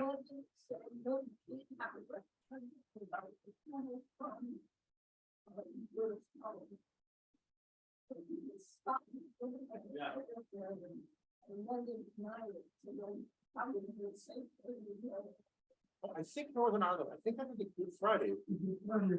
Yeah. Yes, you could have a referendum. But I suspect that everybody would want to time that very carefully now, having seen what happened with the Scottish referendum on independence. Right? Because you may only get one shot at this. And the question is, when do you want to take that shot? Now, very interesting data just came out with the UK census. Protestants are a minority in the North, self-identified Protestants. Now, how that reflects into politics, because people don't just vote their religion, they vote many other things as well. But it is a sea change from everything we've seen in the past. And that and the economic, again, in 1922, Belfast was the hub of industry in Ireland, and Northern Ireland was the place you wanted to be if you wanted to make money. It's completely reversed. Northern Ireland is struggling economically, and it's heavily dependent on British subsidies. That might be a reason, actually, that the Irish government might not want to take it on. But you could see that perhaps being alluring to people in the North. They might be looking at the South and saying, well, there were a lot of things we used to really not like this. And a lot of those things seem to have changed. Right? We're changing the Constitution. And having lived in the North, I know that in the 80s, Loyalists were extremely concerned about the Irish Constitution, about its commitment to the six counties, and also about its commitment to Catholic Church. I mean, those were red flags for Loyalists. And those things have been eliminated or toned way down in ways that might make the implication more plausible to a lot of people in the North who 40 years ago would have reflected this. It's big industrial era, the way in Belfast, 70, 80, shipbuilding and all that. How much of that, I mean, if they lost all of that stuff too? Shipbuilding is not a strong industry in Belfast, if it exists at all. Harland and Wolff, well, Harland and Wolff built the Titanic, and as they'll say in the North, it was fine when it left. But now what's at the Harland and Wolff shipyards? There's a Titanic museum that employs like 35 people. Right, the shipyards used to employ 8,000 to 12,000. So that's a big change. Now there's still some high tech stuff. Shorts is up in Northern Ireland. But yeah, I mean the industrial base has sunk a great deal, like it has in the rest of the United Kingdom and some parts of the United States. That said, you still have in the North, if you could find a way to invigorate it, pretty educated population. They're English speakers. They have good math, science, technical skills. There is hope for Northern Ireland, but to make that happen, it has to have support, and that support really isn't there from the British government. In sort of the high profile way it used to be. I got to Belfast just after John DeLorean, so that was the DeLorean car, right? The British government dumped huge amounts of money on this guy for a project that couldn't possibly make a profit. But they were desperate to do it because they wanted to invigorate the Northern Irish economy, because they thought it would affect growth, that it would minimize the possibility of violence, and good things would happen. The British government's not doing that. Now we have the opportunity to go back into the future. Exactly.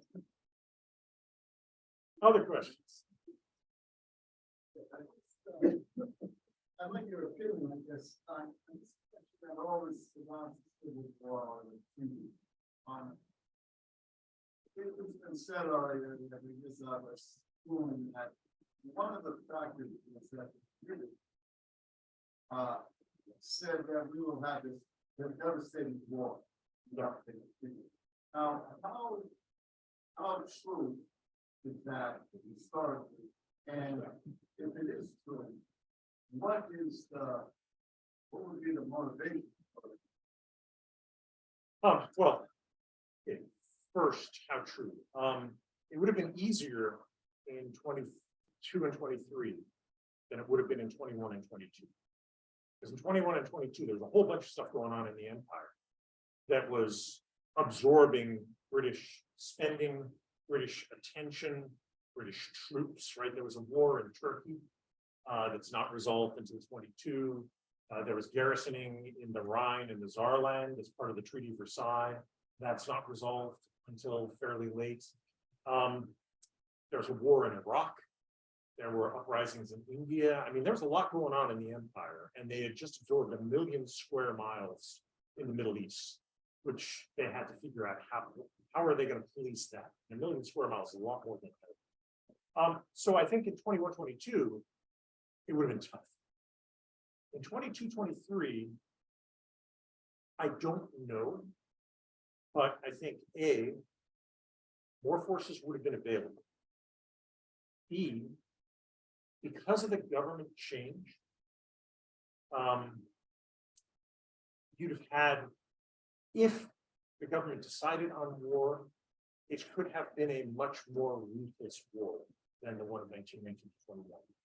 Because the conservatives wouldn't have felt like they needed to, conceal anything, or that they needed to appear liberal, like a liberal government.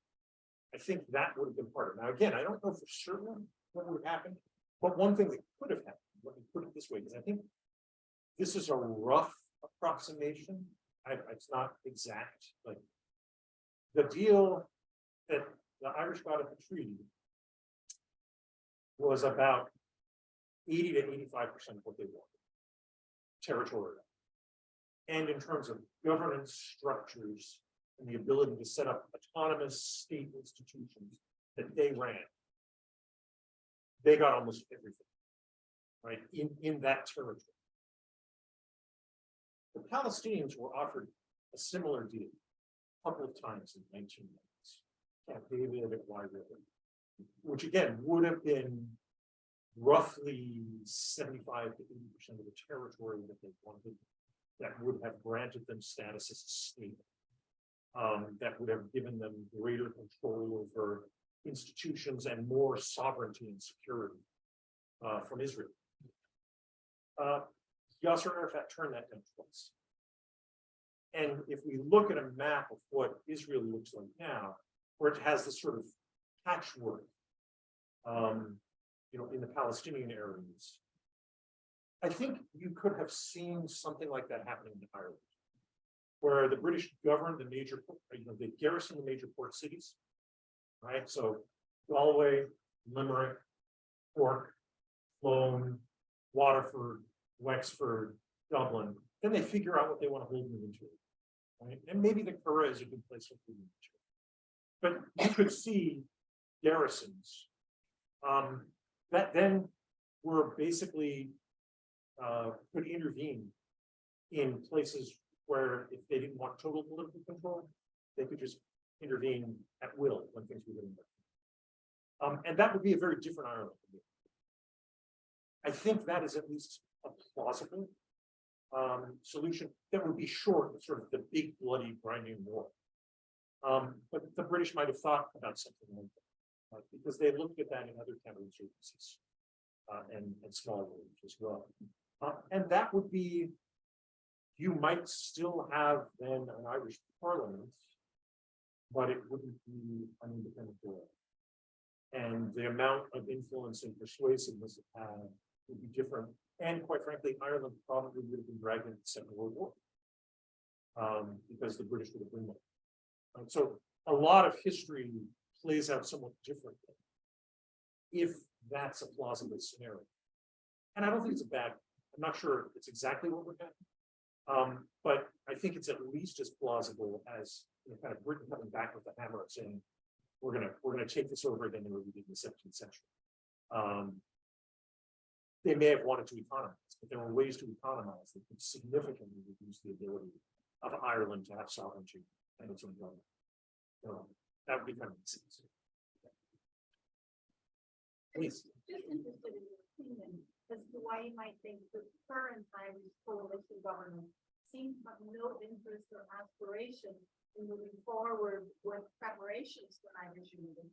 Do you think they just want to hold on to power at the moment? Is it power struggle amongst themselves that they want to stay as home? But they seem to be stalling big time with no aspirations for moving forward with that. That's a great question, and let me preface this by saying I am not an expert in Irish politics. I teach military strategy and international relations.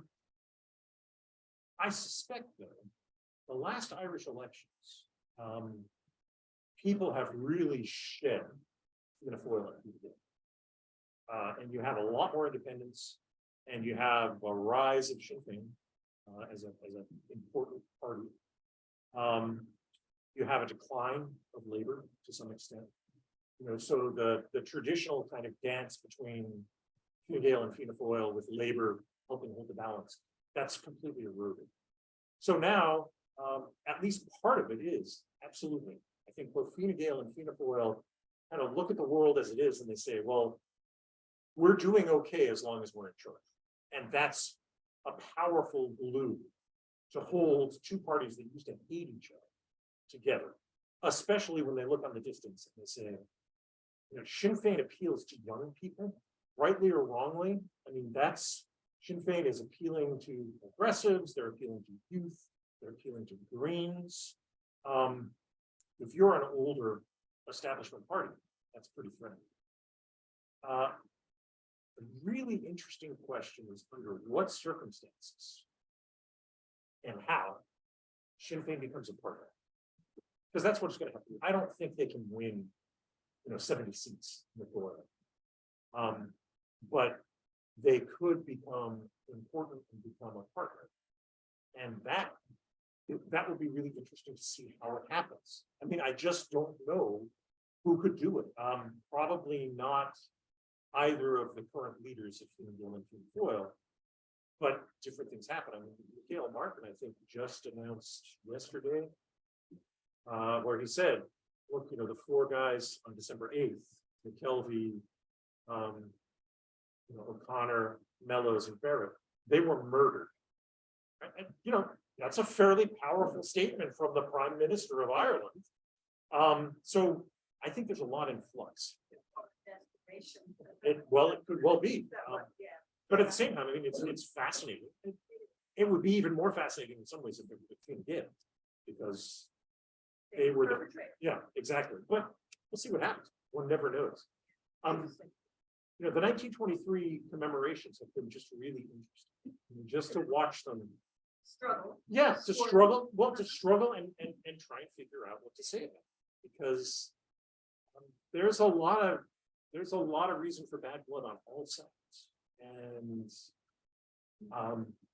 it's just I thought they did a really interesting job in the conferences that I was at, but again, I'm an outsider, and so watching people struggle, it wasn't that I got any glee out of it, but what I saw was that they were trying.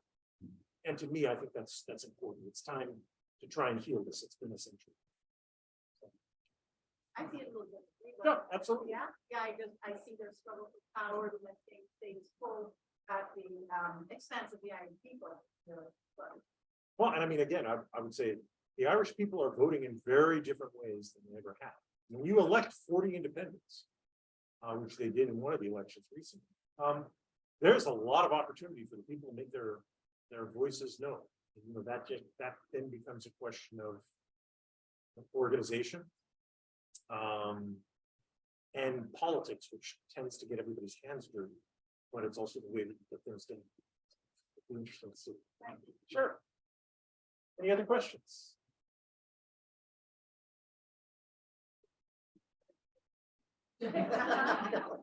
Well, it's not mine.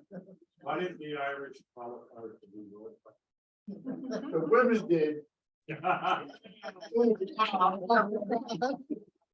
Well, I will say this, I was in Dublin, this was 2018 or 2017, when they beat Spain and qualified for the Euros. And the town erupted and you could feel the ground shake. It was really fun. It was really The metrics better be Dubai. well. He knows what's Hey, how about a round of applause?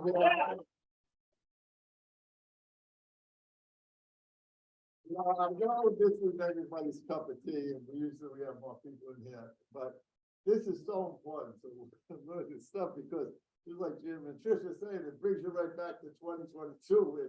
And I thought it was amazing, the poster, Yeah. where they had the shooting the guy, and then now they're doing the same thing with Sinn Féin. Absolutely. But anyway, and talking about forming a coalition, who's gonna be a part of it, it might be the DUP before it is the Republic. That would be the bomb. But anyway, thank you. I hope you can come back again, Oh, Tim. absolutely. This is great Always a stuff. pleasure. Write a few more chapters and then come back. Well, I'm on sabbatical now Sabbatical. for 6 months, so I am hoping to turn out a lot of. Back for a book signing when you leave. Absolutely. Okay, just close things out. Downstairs there's no music, but Tim's gonna go out and have a primary. Yeah, get it out of there, fight. But listen, in terms of the 1916 committee, we'll be back the first Friday in January. And downstairs, please consider buying a 50-50 raffle ticket. It all goes to the Monument Fund, and we can use every nickel we can get. Okay, beautiful. Listen, happy holidays. Let's go Senegal. And we'll see what happens. Sunday morning. Sunday, no. 2 o'clock. Is it tomorrow? Ah, okay. No, it's Sunday at 2. Okay. Tomorrow is the United It's US, States and Netherlands. They Okay. changed the lyrics to the Soldier Song. Now, it now includes Senegal. Good. Some of the, your text. Yeah, okay. Let's have a pint downstairs and we'll all carry on. Tim will be down there.